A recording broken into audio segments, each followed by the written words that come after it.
नमस्कार, मी विनोद Talekar. NDTV explainer मध्ये आपलं स्वागत आहे. आजचं एक्सप्लेनर आहे तुमच्या रस्त्यांबद्दल, तुमच्या पाण्याबद्दल, तुमच्या विविध प्रश्नांबद्दल, तुमच्या नेत्यांबद्दल आणि तुमच्या शहरातल्या निवडणुकीबद्दल. अक्का, ताई आणि माई, आता करा घाई आणि बोटाला लावा पुन्हा शाई.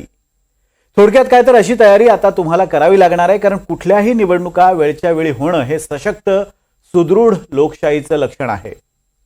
स्थानिक स्वराज्य संस्थांच्या निवडणुकीला सामोरं जायची, नगरसेवक निवडून द्यायची तुमची आमची इच्छा आहेच, पण त्या निवडणुका वेळ उलटून गेल्यावर घेण्याची तरी सरकारची किंवा प्रशासनाची आणि सुप्रीम कोर्टाची इच्छा आहे का, असा प्रश्न इतके दिवस होता. अखेर आज या प्रश्नाचा निकाल लागलाय आणि स्थानिक स्वराज्य संस्थांच्या निवडणुकांचा मार्ग सुप्रीम कोर्टानं मोकळा करून टाकलाय. नुसता मार्गच मोकळा केलेला नाहीये, तर 4 महिन्यात स्थानिक स्वराज्य संस्थांच्या निवडणुका घेण्याचे आदेश सुद्धा आज सुप्रीम कोर्टानं दिलेले आहेत. निवडणुका घ्या हा आदेश देताना सर्वोच्च न्यायालय नेमकं काय म्हणालंय ते अगोदर आपण पाहूया. सर्वोच्च न्यायालय म्हणतं ओबीसींच्या आधीच्या आरक्षित जागांसह निवडणुका होतील. निवडणुकीसाठी ओबीसींचं 2022 पूर्वीचं आरक्षण ग्राह्य धरलं जाईल. निवडून आलेल्या उमेदवारांना ओबीसी आरक्षणाबद्दलचा न्यायालयीन निकाल मान्य करावा लागेल. तसंच जिथं तयारी झाली आहे तिथं 4 आठवड्यातच निवडणुका घ्या अशा स्वरूपाचे निर्देश सुद्धा सुप्रीम कोर्टाने दिलेत. तसंच जिथं वेळ हवा असेल तिथं निवडणूक आयोगाकडे मागणी करता येईल असंही सुप्रीम कोर्टानं म्हटलंय. आणि 4 महिन्यात निवडणुका घ्याव्यात, टप्प्याटप्प्यावर आपण मुदत वाढवून दिली जाऊ शकते असं सुद्धा सुप्रीम कोर्टानं म्हटलं. आणि 4 आठवड्यात निवडणुकीची अधिसूचना जारी करा अशाही सूचना देण्यात आल्या.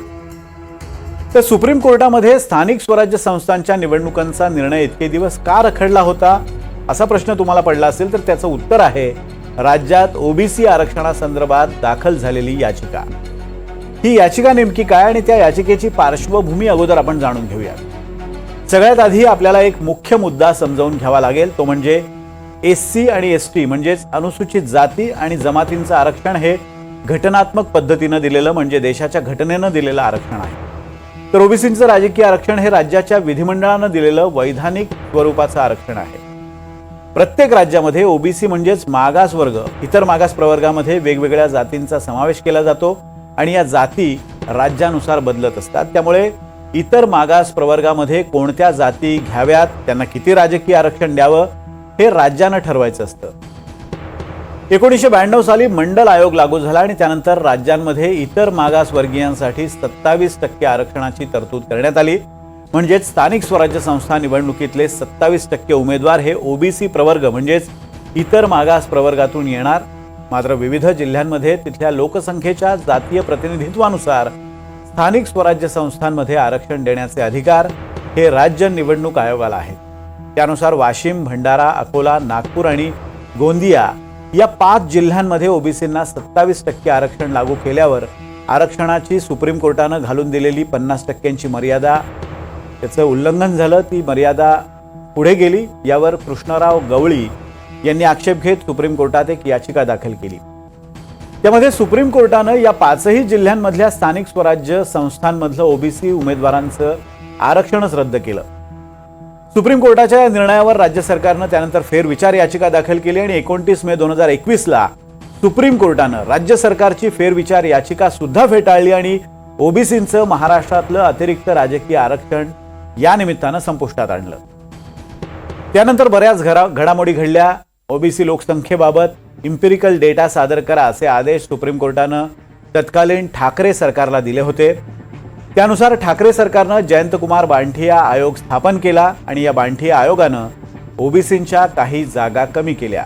तसंच ओबीसी राजकीय आरक्षणासाठी 50% मर्यादा न ओलांडण्याची शिफारस सुद्धा या आयोगानं नव्यानं केली. कालांतरानं ठाकरे सरकार गेलं आणि शिंदे सरकार आलं. पण ओबीसी आरक्षण वगळून निवडणुका घेणं हा कुठल्याही सरकारसाठी अवघड असा राजकीय निर्णय होता. त्यामुळे पुढच्या सरकारनं सुद्धा त्यावरच्या तोडग्यासाठी न्यायालयातच धाव घेतली. अशा प्रकारे सुप्रीम कोर्टात सुनावणी ही सुरू राहिली आणि तारीख पे तारीख सुद्धा सुरू राहिली. अखेर आजच्या तारखेचा मुहूर्त उजाडला आणि कोर्ट म्हणालं ओबीसी आरक्षणाचा मुद्दा बाजूला ठेवा, अगोदर या निवडणुका घ्या. आता कोर्टाच्या या निर्णयावर याचिकाकर्त्याचे वकील नेमकं काय म्हणालेत ते आपण ऐकूया. तर ते प्रतिनिधी ह्या सर्व स्थानिक स्वराज्य संस्थांवर असणं आवश्यक आहे. त्यानंतर सर्व पक्षांनी सर्वोच्च न्यायालयाने विचारलं की इलेक्शन्स घेण्याला कोणाचा विरोध आहे का, तर सर्व पक्षांनी आज असं सांगितलं की इलेक्शन्स घेण्याला कोणाचाही विरोध नाही, फक्त लवकरात लवकर व्हाव्यात आणि या राज्य निवडणूक आयोगाच्या माध्यमाने व्हाव्यात, कारण राज्य सरकारने त्यांचे अधिकार काढून घेतलेले आहेत. तर सर्वोच्च न्यायालयाने आज सर्व बाजूंचं म्हणणं ऐकून घेतलं.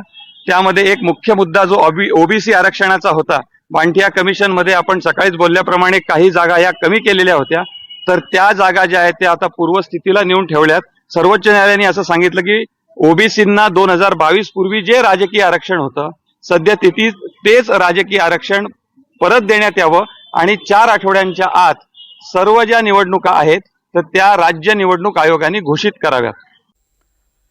खरं म्हणजे ओबीसी आरक्षणाचा मुख्य मुद्दा होता, ज्यामुळे निवडणुका लांबणीवर पडल्या होत्या. पण त्याचबरोबर निवडणुकीसंदर्भात इतरही बऱ्याच याचिका सुप्रीम कोर्टात प्रलंबित होत्या. त्या याचिका नेमक्या कोणकोणत्या आहेत ते आपण पाहूयात. प्रभाग रचनेचे अधिकार तत्कालीन ठाकरे सरकारनं राज्य निवडणूक आयोगाच्या ऐवजी स्वतःच्या हातात घेतले होते आणि त्याविरोधात एक याचिका होती, ती सुद्धा प्रलंबित होती.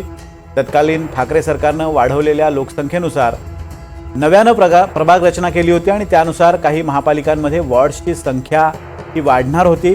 त्याबद्दलचा निर्णय सुद्धा प्रलंबित होता, कारण त्या संदर्भातली सुद्धा एक याचिका, त्या प्रभाग रचनेला हरकत घेणारी एक याचिका होती आणि ती सुद्धा प्रलंबित होती.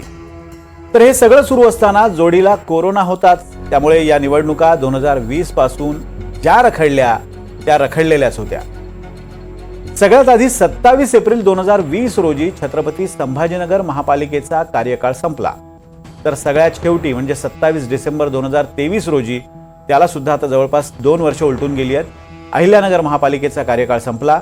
या दरम्यान अनेक महापालिकांचा कार्यकाळ संपला आणि त्यावर प्रशासक सुद्धा नेमण्यात आला.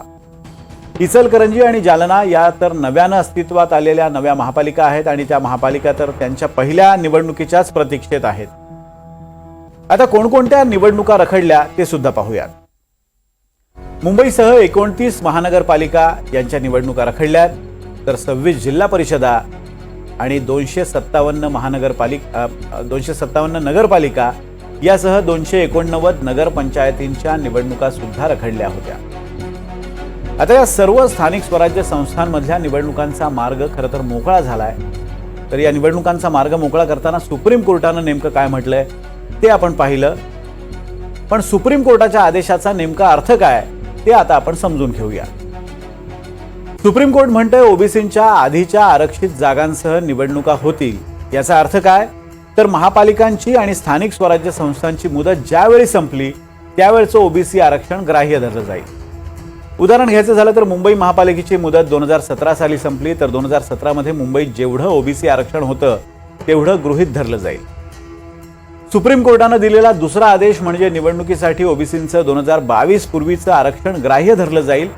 याचा अर्थ काय, तर बांटिया आयोगानं त्यांच्या रिपोर्टमध्ये ओबीसी जागा घटवल्या होत्या, मात्र 2022च्या आधीची बांटिया आयोगाच्या आधीची परिस्थिती जी होती ती ग्राह्य धरायला सुप्रीम कोर्टानं सांगितलं. म्हणजे अगोदर जे आरक्षण होतं त्याच पद्धतीनं त्याच कोट्यानुसार निवडणुका होणार आहेत. सुप्रीम कोर्टानं पुढे म्हटलंय की निवडून आलेल्या उमेदवारांना ओबीसी आरक्षण न्यायालयीन निकाल मान्य करावा लागेल. म्हणजे काय, तर सध्या सुप्रीम कोर्ट म्हणालेलं आहे की जो निकाल ओबीसी आरक्षणासंदर्भात भविष्यात येईल त्या निकालाला अधीन राहून आता निवडणुका लढवायच्यात. म्हणजे जर पुढे सुप्रीम कोर्टानं बांटिया आयोगाचा अहवाल मान्य करून घटवलेल्या जागा मान्य केल्या तर त्या ठिकाणच्या नगरसेवकांना किंवा लोकप्रतिनिधींना राजीनामा द्यावा लागू शकतो. आता सुप्रीम कोर्ट काय म्हणतंय की ओबीसी आरक्षणाचं राहू द्या, आधी निवडणुका घ्या. ओबीसी आरक्षणावर ज्यावेळी निर्णय येईल त्यानंतर जो निर्णय होईल त्यानुसार ओबीसी राजकीय आरक्षण लागू करून कदाचित काही स्थानिक स्वराज्य संस्थांमध्ये पुन्हा निवडणुका घेतल्या जाऊ शकतील किंवा निवडून आलेल्या नगरसेवकांवर सुद्धा त्याचा परिणाम होऊ शकतो.